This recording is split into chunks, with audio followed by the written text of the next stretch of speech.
ఇదంతా గడ్డి వీకేసినట్టు నేను ఇదంతా. ఇక మా గోడ పక్కకు చిక్కుడు ఎట్లు పెట్టిన ఉంటాయి. అది పెరగడిత్తలేదు గడ్డి చెట్లను. అందుకోసం అంత గడ్డి అంతా వీకేసిన. ఇగో ఈ చెట్టు మళ్ళీ ఇది ఒకటే చెట్టు 2 రకాల పూస్తాయి పువ్వులు. పూసినాక అవి చూపిస్తాయి. ఒక వీడియో పెడతా.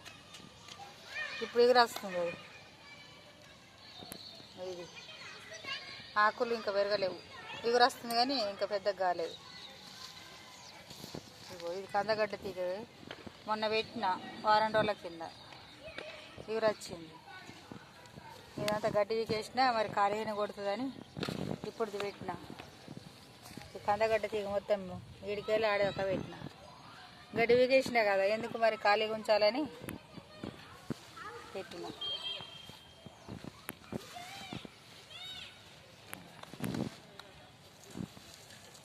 ఇంకా అదంతా ఉన్నది. అగో వీడికెళ్ళి ఆడదాకా ఉన్నది.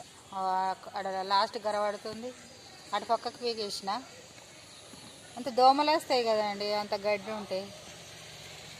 అందుకోసమని వీడికెళ్ళి ఎప్పుడు వీకేస్తాయి. ఇక చుట్టూరుగా మనకి మంచిది కదా, అంత దోమలు అంత చిన్న చిన్న పచ్చ దోమలు వస్తాయి అంత. అందుకోసమనే ఇక వీడికెళ్ళి వీడి దాకా వీకేసిన. ఇక అట్రే పాటు ఆడదాకా వీకేస్తా.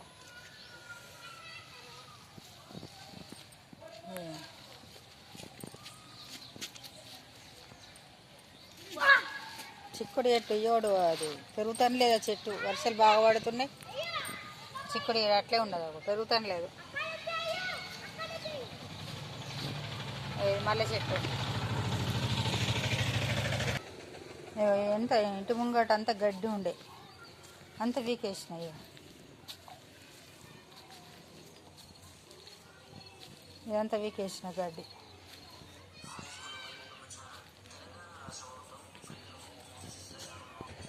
ఈడ పోంత వీకేసిన. ఇటు వీకేయాలి. ఇక్కడ పక్కకు